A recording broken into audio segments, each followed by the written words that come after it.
I'm Steve. And I'm Les. And this is another episode of Tabletop Tastings, Sip and Play. Les, what did we play? Today, we have brought the deluxe edition of Rebel Princess. This is essentially hearts in a pretty package. In fact, with that package, you can open it up and say, will you marry me? Because the idea with Rebel Princesses is that, Disney princesses, they want to get married and live happily ever after.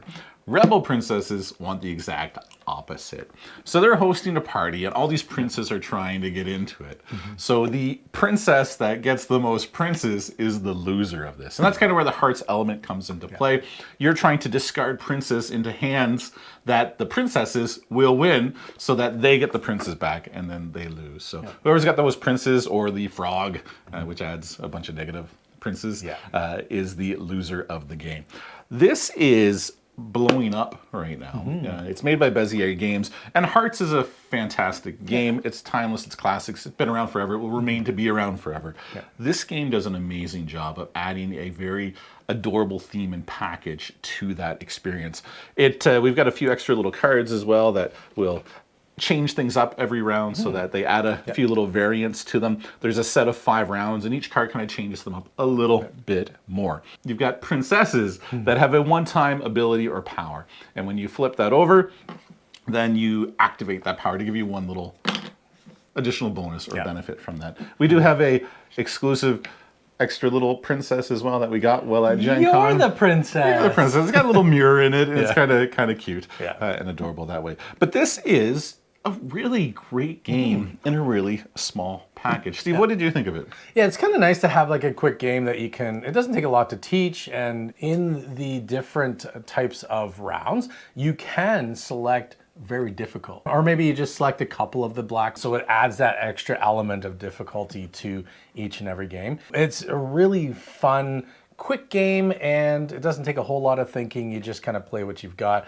That adds the extra element with, like you said, the princesses, that they have that little special ability, and you can kind of change things up. Some of them, you switch your hand with the player next to you, all that kind of thing. It's a fun little game. It's quite interesting, and I can really see how it is blowing up because it's just that different from just a regular, go out and grab a deck of cards game. Yeah, and we got to visit the Bezier booth while we were at Gen Con. We met Jay, and he gave us a little tour and demo, and he taught us how to play this game and showed us a bunch of others. They're really excited about this one, and it's performing really, really well.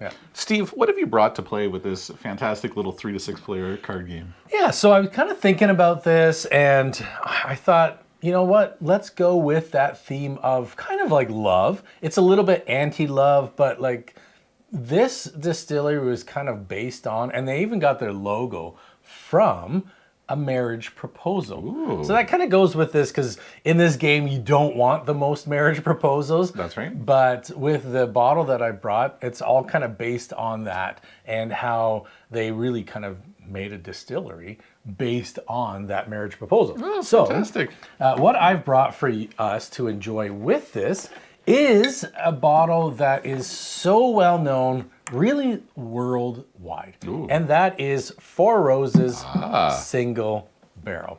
And so that's kind of the interesting part of this, that the whole Four Roses, the logo that goes with it, it was all based on a marriage proposal. And the whole story that goes along with that is that when he proposed marriage, he brought a bouquet or a corsage of 4 roses, and that later became the distillery name. And so they've had their ups and downs. They were purchased for a while by Seagram's, where Seagram's actually shut down production in the States. So you couldn't actually buy a bottle of 4 roses in the States. It was all international for many years, like 50s, 60s, 70s, for a number of decades.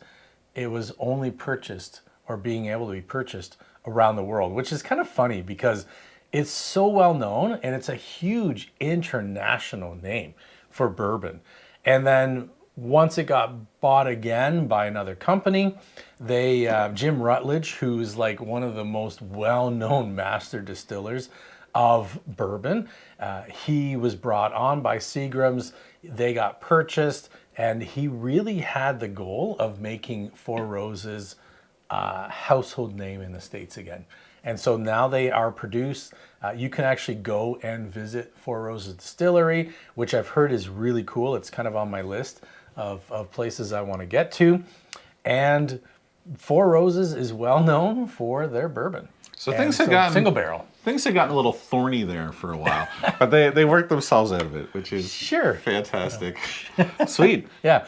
So I thought that would really go well because it's a well-known bourbon that would go really well with a hearts-like game, and it's blowing up.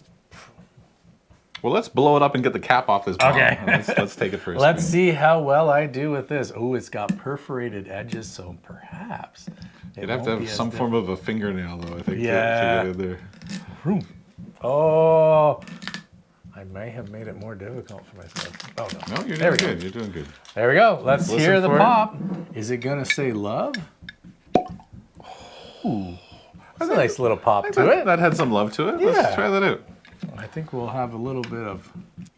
So we got a little bit of love there. I've had Four Roses before.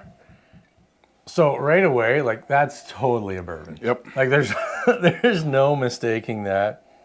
Smells like a happy bourbon as well. Yeah. So it should be, like, really well-rounded. I mean, it is international. Everybody knows Four Roses single barrel. Yeah. I don't think I've ever had Four Roses before. No? I've had it. So I've had it I've had it in a old fashioned. I've had it just kind of on its own. And their big thing is their single barrel. Okay. Yeah. All right, let's go ahead. Nice. Yeah, that's just such a well-rounded. There's nothing overly special about it.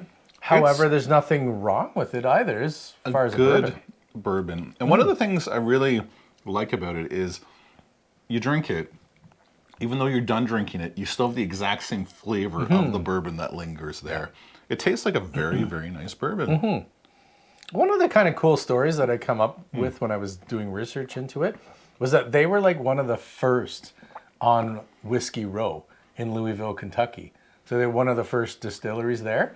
And they were one of the distilleries that survived the Prohibition because they got their license to sell medicinal whiskey, which is pretty cool too. So there's been a lot of kind of ups and downs, but they've really been able to just keep making the same good stuff, and it's good. Like it's Part of a really nice whiskey or a really nice bourbon, and it's not like you're not breaking the bank with this. No, and it's 50% ABV or 50% alcohol as well, which for a bourbon, I mean, not super It's 100 proof. Yeah, but it's I really like that. Yeah, so it's probably basically the standards of bottled and bond, because that's 50% ABV, so that's probably kind of a nod back to that time as well. So yeah, that's really nice. It's nice and easy sipping. You can make some nice cocktails. You're not going to feel you're So not what does gonna it feel run? like disappointed or anything like that. What does it run for a bottle? They're in Ontario, you're probably $50-$60. Okay. Yeah, which is not. That's old-fashioned bad money, at though. all. I would put that in an old-fashioned. I would actually love to try it in an old-fashioned. Yeah, because I think it would. it's pretty strong in flavor. Like it'd be fantastic. Yeah, that's very nice. So we've got a classic turned into Rebel Princesses, which is really good. Yeah. Sounds like we've got a classic here turned into a beautiful 100% ABV bourbon. Yeah. This is a pretty solid pairing. Yeah, I think so too. It's a great little game. It's fun to play. There's not a whole lot, like the teach is not long. And you kind of are like, okay, it's like Hearts, except now we're just trying to avoid princes, and you're trying to avoid the frogs because you don't want to get kissed by the frog at the end of the night, and he turns into a prince, and then you're going to have to get married. That is not what the Rebel Princess wants. And I could take this game and go play it with my grandmother. Because if they can play hearts, they can play this and really, really enjoy it. Yeah. So I think we've learned a very valuable lesson here today. I think we have. And that is, if you're going to play the 3 to 6 player game, Rebel Princesses, you want to pair it with 4 Roses single barrel. Why wouldn't you? My name is Les, And I'm Steve. and this is Tabletop Tastings. That it is. Have a great day. Yeah. That's actually a really nice bourbon. Yeah, it's pretty good, eh? It's not bad at all. Like you're not breaking the bank, and yet it's totally just a bourbon.